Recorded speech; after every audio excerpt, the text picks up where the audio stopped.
Hi. I am a former Jehovah's Witness. I left the organization in the late 1980s, and I would say I am blessed that I didn't lose my faith in God when I lost my faith in the Watchtower organization.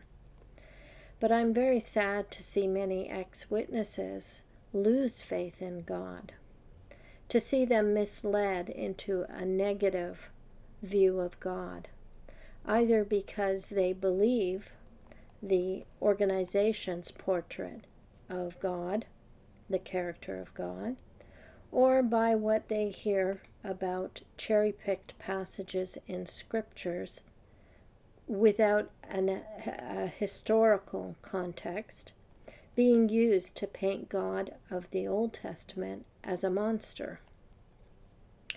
Repeated readings of the entire Bible has not led me to those conclusions, and it did not lead generations of Christians who accept the Old Testament and the New Testament as scripture to those conclusions either.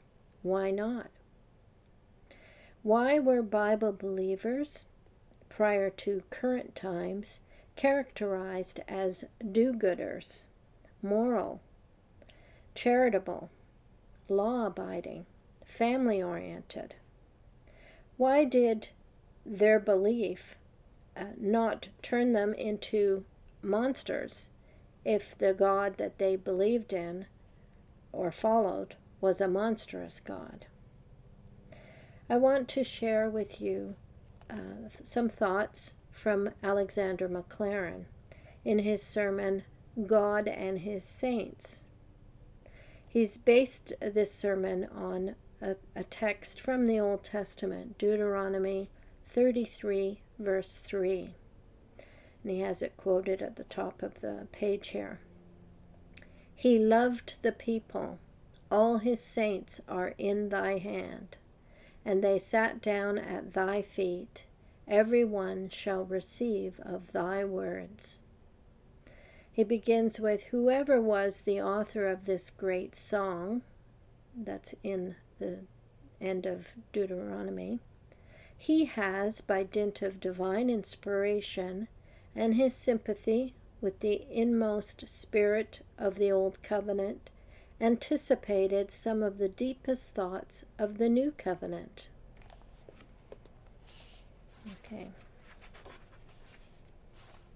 Mark the place in this great song where this verse comes in.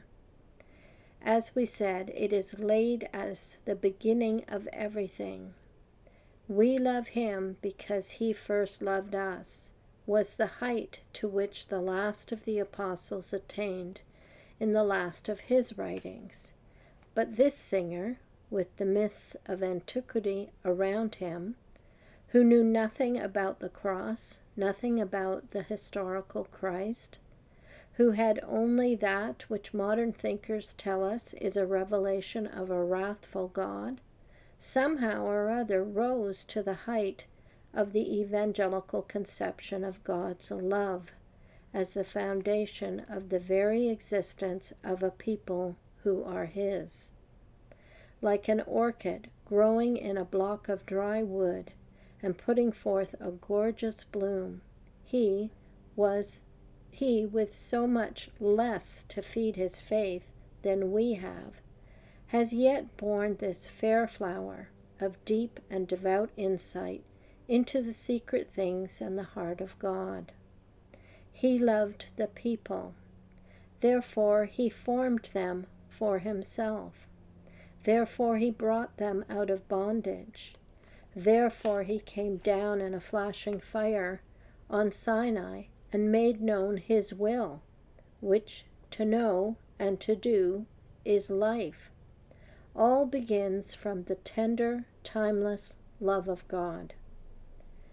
And if the question is asked, why does God thus love? The only answer is, because he is God. Not for your sakes, O house of Israel, but for mine own name's sake. The love of God is self-originated. In it, as in all his acts, he is his own motive, as his name, I am that I am, proclaims. It is inseparable from his being and flows forth before and independent of anything in the creature which could draw it out. Men's love is attracted by their perception or their imagination of something lovable in its object. It is like a well where there has to be much work of the pump handle before the gush comes. God's love is like an artisan well or a fountain springing up from unknown depths in obedience to its own impulse.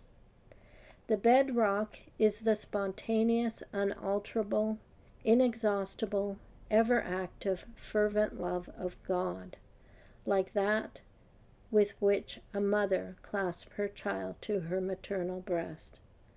This great thought was a product of Judaism. Let no man say that the God of love is unknown to the Old Testament. From the root of all things springs guardian care of all who answer his love by theirs. The singer goes on, mixing up his pronouns in the usual fashion of Hebrew poetry. All his saints are in thy hand. Now, what is a saint? A man that answers God's love by his love. It has been taken by the world to mean sanctimonious and not sanctity, and is a term of contempt rather than of admiration on their lips. But even those of us who have got beyond thinking that it is a title of honor, belonging only to the aristocracy of Christ's kingdom, are too apt to mistake what it really does mean. The root idea of sanctity or holiness is not moral character, goodness of disposition and of action, but it is separation from the world and consecration to God. As surely as a magnet applied to a heap of miscellaneous filings will pick up every little bit of iron there, so surely will the love which he bears to the people, when it is responded to, draw to itself, and therefore draw out of the heap the men that feel its impulse and its preciousness. And so saint means secondly righteous and pure, but it means first knit to God, separated from evil. And separated by the power of his received love. Just one more little paragraph.